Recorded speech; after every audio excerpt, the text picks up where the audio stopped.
जय हिंद दोस्तों। आज हम लोग मांग के प्रकार के बारे में पढ़ेंगे। काइंड्स ऑफ डिमांड के बारे में पढ़ेंगे। काइंड्स ऑफ डिमांड, मांग के प्रकार कितने होते हैं? कीमत मांग यानी प्राइस डिमांड, इनकम डिमांड यानी आय मांग। आय मांग में एंजिल वक्र बनता है। सामान्य वस्तु के संदर्भ में मांग वक्र कैसे बनता है, घटिया वस्तु के संदर्भ में मांग वक्र कैसे बनता है। आड़ी मांग, तिरछी मांग या क्रॉस डिमांड, इसमें स्थानापन्न वस्तु में मांग वक्र, पूरक वस्तु में मांग वक्र। चौथा संयुक्त मांग, ज्वाइंट डिमांड इसे कहते हैं। व्युत्पन्न मांग यानी ड्राइव डिमांड, और सामूहिक मांग यानी कंपोजिट डिमांड। इन मांगों के बारे में आपको पढ़ना है, ग्राफ समझना है, क्योंकि एग्जाम में पूछा जाता है कीमत मांग वक्र कैसे बनता है, आय मांग वक्र कैसे बनता है, आड़ी मांग वक्र कैसे बनता है, संयुक्त मांग क्या है, व्युत्पन्न मांग क्या है, सामूहिक मांग क्या है, और इन सभी मांग वक्रों की अपनी विशेषता क्या है, कौन सा मांग किस ढाल में होता है। तो मांग का प्रकार बहुत इंपॉर्टेंट चैप्टर है, आप यहाँ पर समझिएगा। थोड़ा तकनीकी से आपको समझना पड़ेगा यहाँ पर। तो पहला देखो मांग, क्योंकि मांग हम समझ चुके हैं, मांग के प्रकार के बारे में सीधे हम पढ़ते हैं। कीमत मांग यानी प्राइस डिमांड क्या है। तो प्राइस डिमांड, मांग वक्र हमको पता है, एक्स अक्ष और वाई अक्ष दोनों। इस तरफ होता है क्वांटिटी, क्वांटिटी ऑफ डिमांड, वस्तु की मात्रा, और इधर है प्राइस, प्राइस। इस तरफ क्या है, वस्तु के प्राइस के बारे में दिखाया गया, कीमत के बारे में। तो इसमें कीमत मांग कैसे बनता है?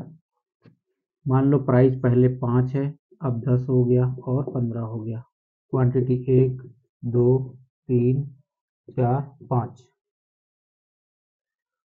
ठीक है, तो मांग का नियम ये क्या कहता है? मांग का नियम कहता है यदि वस्तु की कीमत कम होती है तो वस्तु की मांग ज्यादा होगी, और यदि वस्तु की कीमत बढ़ती है तो वस्तु की मांग कम होगी, अन्य बातें समान रहने पर।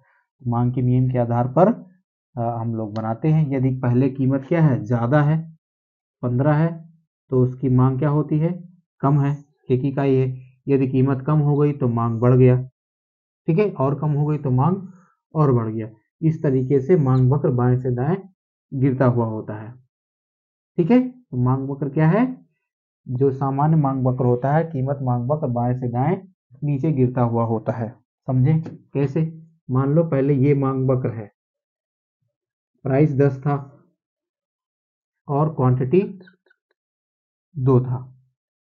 कीमत घट गया, 5 हो गया, तो मांग कितना हो गया बढ़ करके? ये कीमत इतना घटा, इसकी वजह से मांग इतनी बढ़ गई। ये क्या है? सामान्य मांग वक्र है, जो कीमत मांग वक्र है। कीमत मांग वक्र क्या बताता है? वस्तु की कीमत और वस्तु के मात्रा के मध्य संबंध को हम कीमत मांग वक्र कहते हैं। कीमत मांग वक्र समझ गए होंगे। आय मांग वक्र क्या होता है?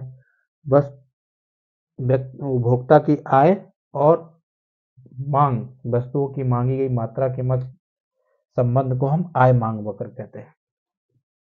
ठीक है, अब इधर प्राइस की जगह आय लिखा जाएगा।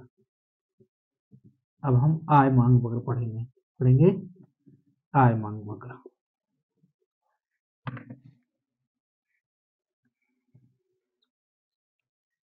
एक्स अक्ष और वाई अक्ष। एक्स अक्ष पर हम लिखेंगे मात्रा, बस की मात्रा, क्वांटिटी, और इधर लिखेंगे इनकम, आय। आय इधर क्या है? इनकम। मान लो ये इनकम हो गई, ये इनकम हो गई, ये इनकम और ये इनकम। ये मात्रा 1, मात्रा 2, मात्रा 4 और 5। इनकम मान लो 100, 200, 300, 400 और 500। इनकम इधर हम छोटा ले लिए, इनकम। पहले 100 है तो इतनी डिमांड है, इसके बाद इनकम बढ़ी तो डिमांड बढ़ी, इनकम बढ़ी तो डिमांड बढ़ी। इनकम के साथ साथ डिमांड बढ़ रही है। जैसे जैसे आय बढ़ती है तो उसकी मांग बढ़ जाती है, अर्थात सीधा संबंध पाया जाता है। उपभोक्ता की आय और उसकी मांगी गई मात्रा के मध्य पाए जाने वाले संबंध को हम आय मांग वक्र कहते हैं। जब व्यक्ति की आय बढ़ती है तो मांग बढ़ती है और आय घटती है तो मांग घटती है। इसके आधार पर जो मांग वक्र बनता है वो सीधा बनता है। ठीक है, सीधा इनकम डिमांड वक्र, ये क्या है, डिमांड वक्र है इनकम के आधार पर। ठीक, तो इनकम मांग वक्र कैसे बनता है? इनकम मांग वक्र सीधे पॉजिटिव ढाल का होता है, बाएं से दाएं ऊपर उठता हुआ होता है। इसे एंजल कर्व के नाम से भी जाना जाता है।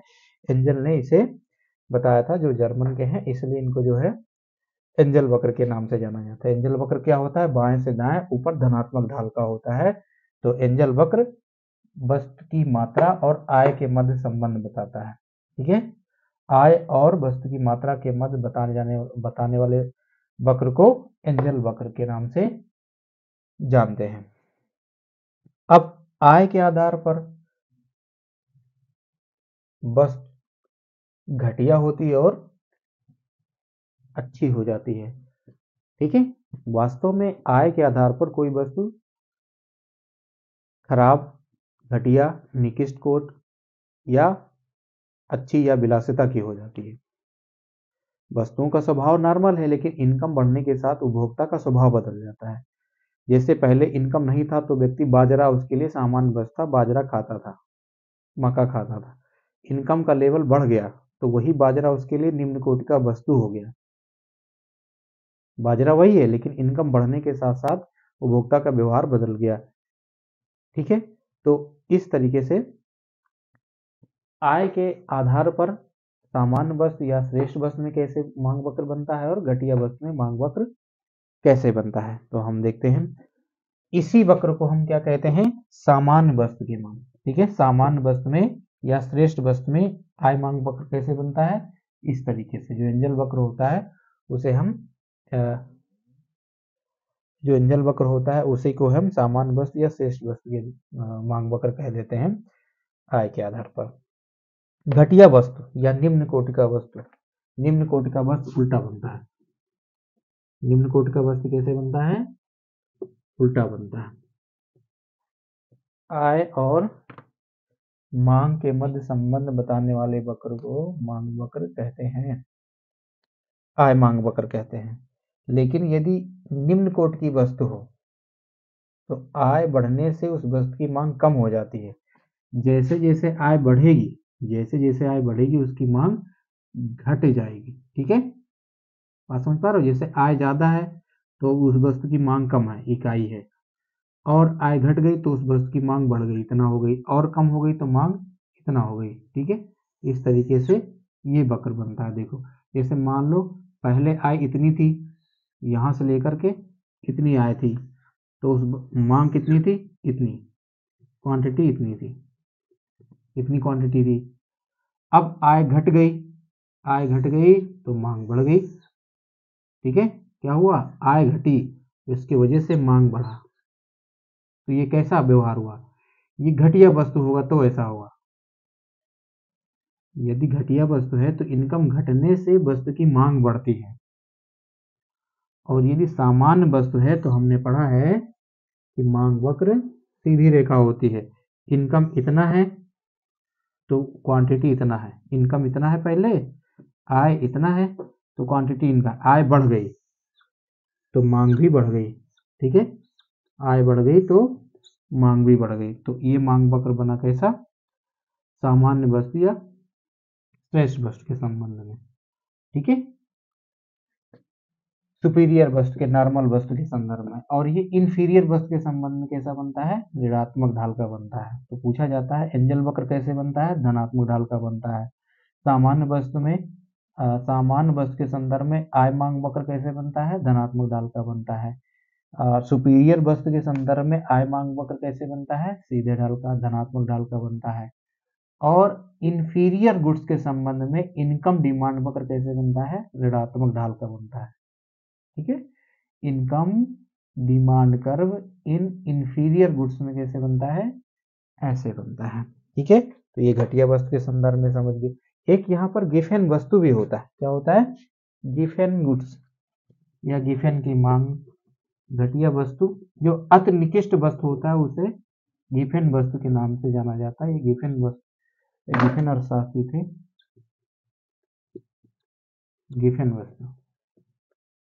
गिफेन वस्तु जिसे कहा जाता है।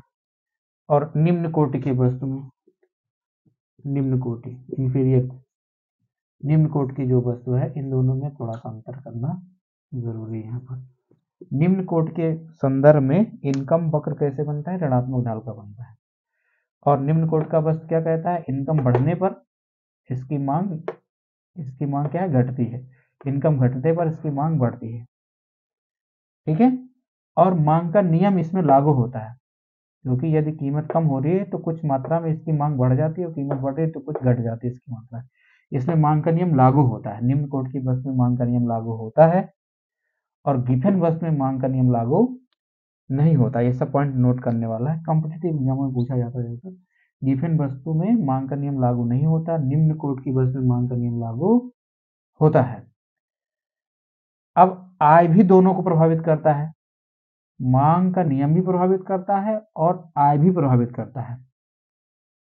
निम्न कोटि की वस्तु में आय प्रभाव कम पड़ता है, आय का प्रभाव कम पड़ता है, लेकिन गिफेन वस्तु में आय का प्रभाव शक्तिशाली होता है, सबसे ज्यादा प्रभावी होता है। यदि आय बढ़ गया तो गिफेन वस्तु बिल्कुल नहीं मांगी जाएगी, एकदम हटाओ उसको। और निम्न कोटि की वस्तु में क्या है? यदि इनकम बढ़ी है तो मांग कम होगी, एकदम बिल्कुल हटाया नहीं जाएगा। तो यहाँ पर आय क्या है? कम शक्तिशाली है, और यहाँ आय प्रभाव सबसे ज्यादा शक्तिशाली है। यहाँ पर मांग का नियम लागू होता है, यहाँ पर मांग का नियम लागू नहीं होता है। ठीक है। निम्न कोटि की वस्तु में आय मांग वक्र कैसे बनता है? ऋणात्मक ढाल का बनता है। सामान्य वस्तु के संदर्भ में, सामान्य वस्तु के संदर्भ में मांग वक्र कैसे बनता है? धनात्मक ढाल का बनता है। ठीक है। तो आप कीमत मांग वक्र, आय मांग वक्र समझ गए, इसमें एंजल वक्र समझ गए, और आय मांग वक्र सामान्य वस्तु के संदर्भ में, घटिया वस्तु के संदर्भ में, और गिफेन वस्तु के संदर्भ में समझ गए।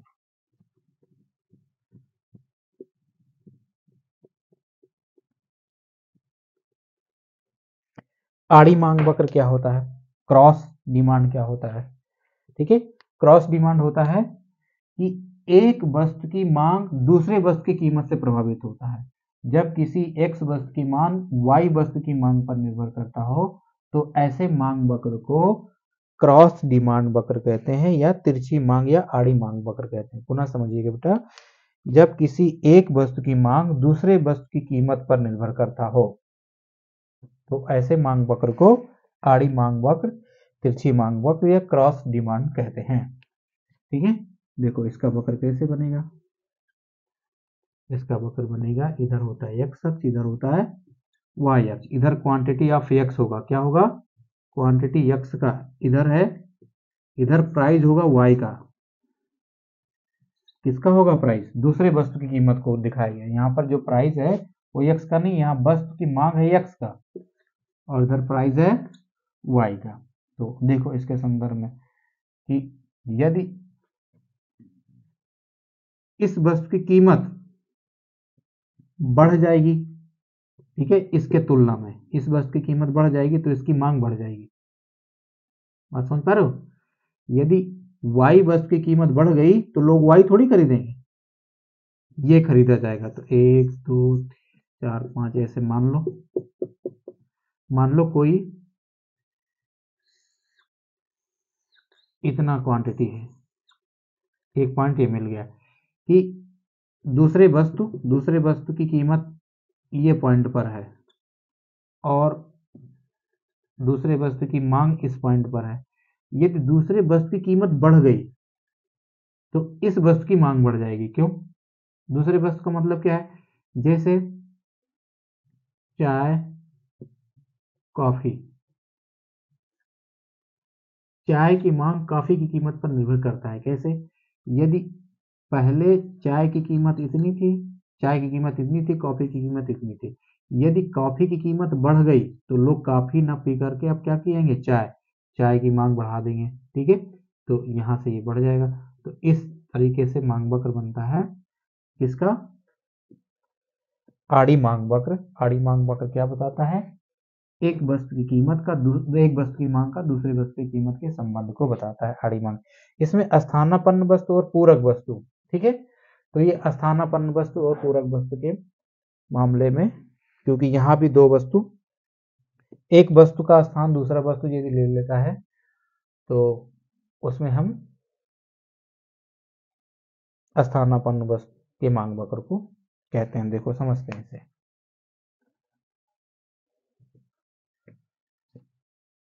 चाय और कॉफी स्थानापन्न वस्तु हैं। चाय की जगह कॉफी को एक दूसरे की जगह स्थानापन्न कर सकते हैं। तो स्थानापन्न वस्तु के संदर्भ में ये स्थानापन्न वाला ही तो हम समझा गए। आड़ी मांग वक्र स्थानापन्न मांग वक्र ही तो है। चाय और कॉफी, यदि चाय की डिमांड इतनी है, मान लो x इतनी है, और कॉफी की कीमत इतनी है, यदि कॉफी की कीमत बढ़ जाएगी तो चाय की मांग इसकी वजह से बढ़ जाएगी। ये हो गई पूरा स्थानापन्न वस्तु में। चाय कॉफी की जगह चाय स्थानांतरित हो गया, ठीक है। यदि इसकी कीमत बढ़ गई तो लोग इसे मांगना बंद कर देंगे और इसे बढ़ा देंगे। ये हो गई स्थानापन्न वस्तु के मामले। स्थानापन्न का मतलब क्या है? चाय की जगह कॉफी, कॉफी की जगह चाय। यदि कॉफी सस्ती है चाय की तुलना में तो कॉफी लोग ज्यादा मांगेंगे। इधर कॉफी की कीमत बढ़ गई तो चाय बढ़ा देंगे। तो इधर बढ़ना और इधर बढ़ना दोनों पॉजिटिव संबंध है। इधर कॉफी की कीमत बढ़ेगी तो चाय की मांग बढ़ेगी, कॉफी की कीमत घटेगी तो चाय की मांग घटेगी, तो काफी लोग पियेंगे। ऐसा संबंध किस में है? धनात्मक ढाल में, ठीक है। ऐसा संबंध कैसे बनेगा? धनात्मक ढाल का।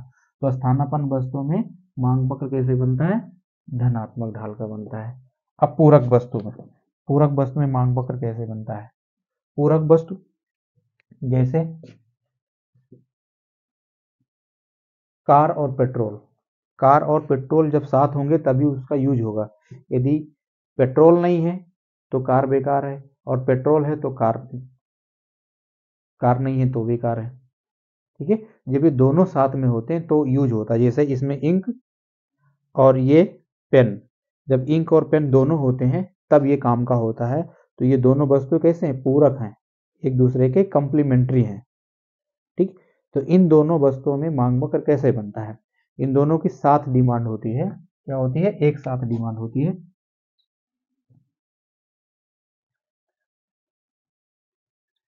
तो यहां पर भी x वस्तु की मांग और y वस्तु की कीमत देखी जाएगी। इधर क्या है? x वस्तु की मांग, x वस्तु की मात्रा, और इधर y वस्तु की कीमत, y वस्तु की कीमत दिखा है। लेकिन वस्तु कैसा है? वस्तु यहाँ पर स्थानापन्न था, स्थानापन्न, स्थानापन्न। यहाँ पूरक वस्तु है, यहाँ पूरक वस्तु है, ठीक है। मान लो पहले इतनी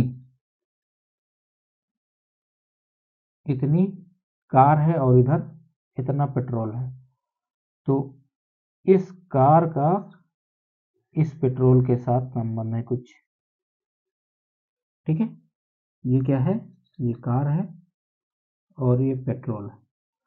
तो कार की इतनी मात्रा, यानी इतने कार हैं तो उसकी जरूरत इतने पेट्रोल की है।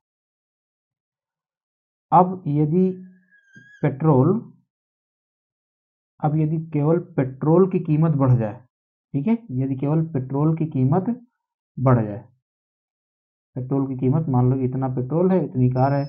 अब यदि पेट्रोल की कीमत बढ़ जाए, केवल पेट्रोल की कीमत बढ़ जाए, तो पेट्रोल की कीमत बढ़ने की वजह से कार की मांग घट जाएगी, कार की मांग घट जाएगी। यहाँ पर आ जाएंगी, ये घट जाएंगी। बढ़ी कौन सी? पेट्रोल की कीमत बढ़ी, उसके वजह से क्या हुआ? कार की मांग कम हो गई। तो इस तरीके से ये मांग वक्र बनेगा ऋणात्मक ढाल का, ठीक है। आई होप समझेंगे। मान लो आप फिर से समझते हैं इसको। इधर है कार और इधर है पेट्रोल। पेट्रोल की कीमत है, पेट्रोल की कीमत। और इधर कार की मांग और पेट्रोल की कीमत। ठीक है, पहले इस बिंदु पर पेट्रोल की कीमत थी, तो इस पर कार की मांग इतनी थी।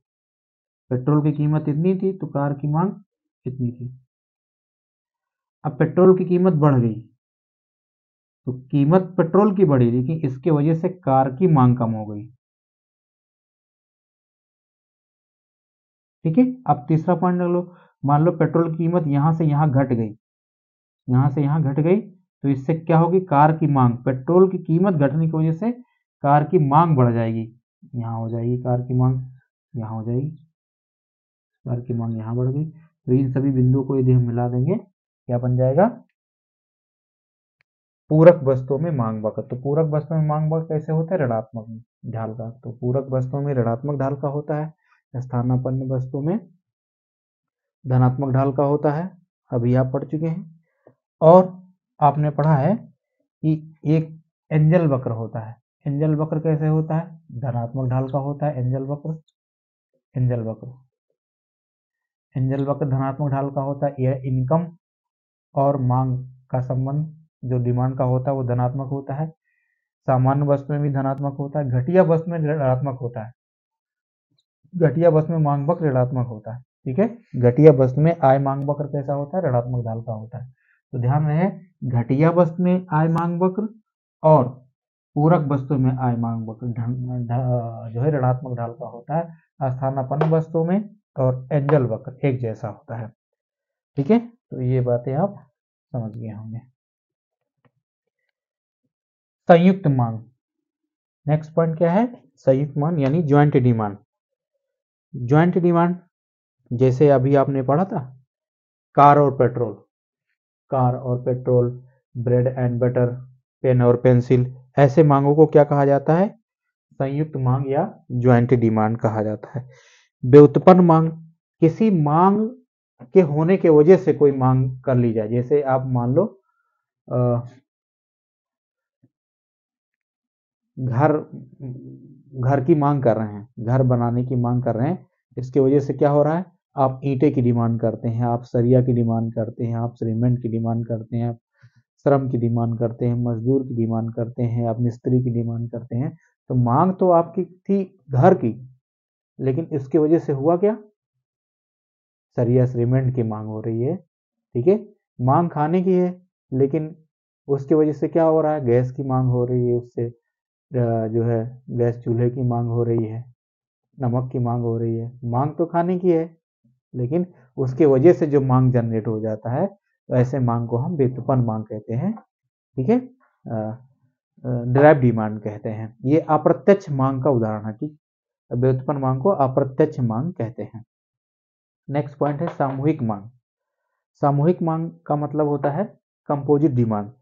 एक वस्तु की मांग होती हो, लेकिन उससे यूज कैसे हो। जैसे ये लाइट है, इलेक्ट्रिसिटी की मांग हम वीडियो बनाने के लिए करते हैं, हम उजाला के लिए भी करते हैं, पढ़ाई के लिए भी करते हैं। तो मांग तो एक एक, एक बिजली की हुई, लेकिन उससे हम कई प्रकार के काम कर लेते हैं। चाकू की मांग मान लो हमने सब्जी काटने के लिए किया, लेकिन हम उससे धागा भी काट सकते हैं, उससे हम कपड़े भी काट सकते हैं, उससे हम और कुछ भी काट सकते हैं।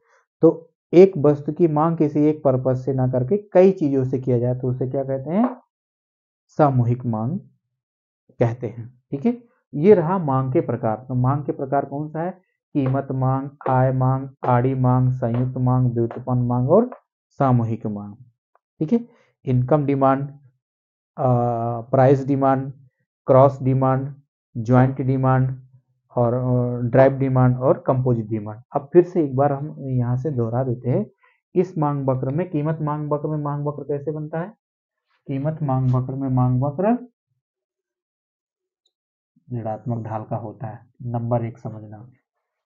आय मांग वक्र धनात्मक होता है। ठीक है, आय मांग वक्र कैसे होता है, धनात्मक होता है सामान्य वस्तु में, विलासिता की वस्तु में। या एंजल वक्र कैसे होता है, धनात्मक होता है।